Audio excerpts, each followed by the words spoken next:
Researchers looking into the characteristics of people that attain high levels of success have found that two main traits are associated with that success. These traits are intelligence and self-control. Now, intelligence is notoriously hard to improve, whereas self-control can be trained, giving us the potential to redirect and even improve our lives. In many areas of society, self-control is one of the most coveted human aptitudes. In academia, it's often cited that PhD success is less a function of intelligence than of perseverance, and the ability to put up with the cumulative demands of study while deferring the luxuries of a normal life. In the military, the selection process for special teams such as the Special Forces, the Navy SEALs, the Royal Marines, or even the Airborne Regiment all require extreme levels of self-control and the willpower to resist not only ongoing physical but emotional stress, to resist the strong desire to quit. In elite sports, where the athletes are usually endowed with physical attributes that are fairly equal, those who can resist the temptation to quit when things get rough, whether in training or in competition, are very often the victors.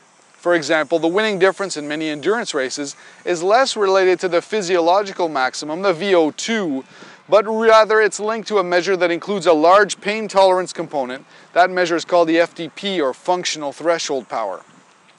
According to Roy Baumeister, professor of psychology at Florida State University, self-control can be described as a sort of energy.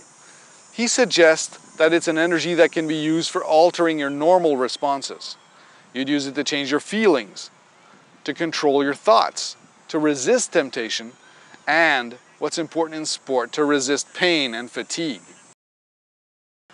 Since self-control is much like other physical parameters, keep in mind that you'll more likely fail on high willpower tasks as the day wears on and your level of fatigue increases. When you're fatigued, your vulnerability to making bad choices increases. You are more likely to make impulsive decisions, to let people talk you into things, to do things that you will feel bad about later. Now, since there's no physical sensation that indicates depletion of willpower, understanding the mechanics of self-control and good planning are two essential things that are needed to increase your chances of success in high willpower tasks. For example, engaging in a hard training session or making good food choices. In the morning, when you're rested, you have greater reserves of self-control than at the end of the day. So, plan your willpower-intensive activities for early in the day. Place your hardest workouts in the morning. Plan and prepare your meals for the entire day in the morning. This way, as the day wears on and you become fatigued, you can reduce your choices and just follow the prepared plan step by step.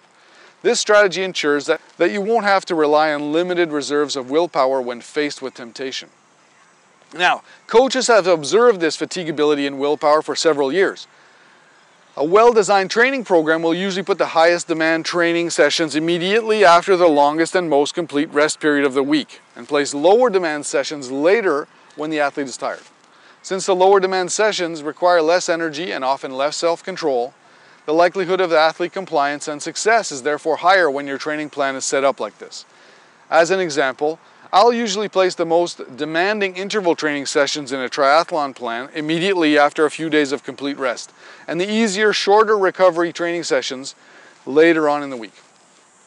Now, Roy Baumeister's research shows that if you engage in a first self-control task, it will reduce your ability to exert willpower on a second task, even when that task is unrelated to the first. Willpower and self-control also seem to share the same energy reserved as the energy that's used for making decisions. This means that making decisions depletes your ability for self-control.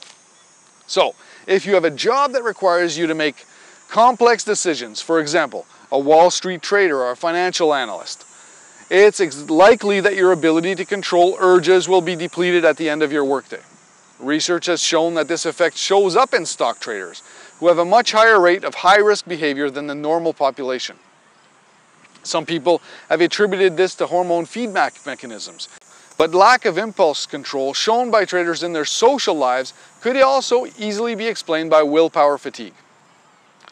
If you want to improve your chances of success in a lifestyle change, don't stack several high willpower tasks simultaneously, as this will split your willpower reserves and increase the likelihood that you will succumb to temptation.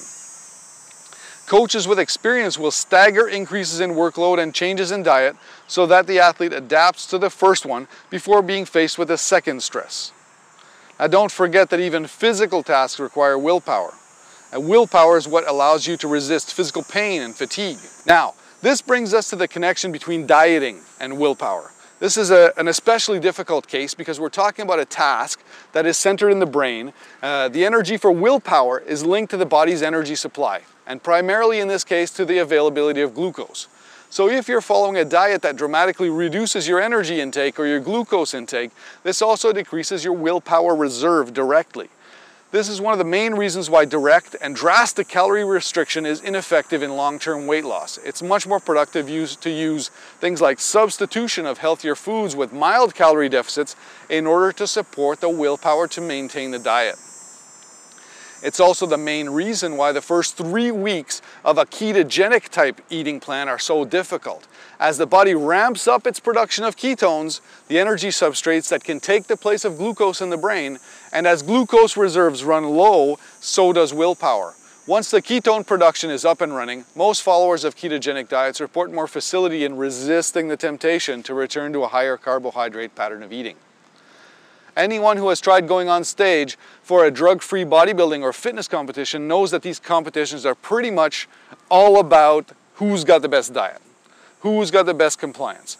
The proper execution of a good food plan makes all the difference. Now, what's super interesting for women preparing for fitness competitions particularly is that hormonal cycles have an effect on willpower reserves indirectly.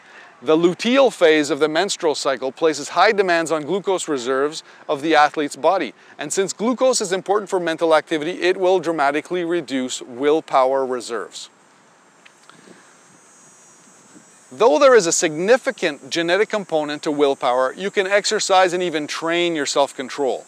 Now this idea brings to mind the old Victorian ideals of building character, and much like training to become stronger on squats can improve your running speed, willpower improves even when practiced on things that are very different than where it will be tested.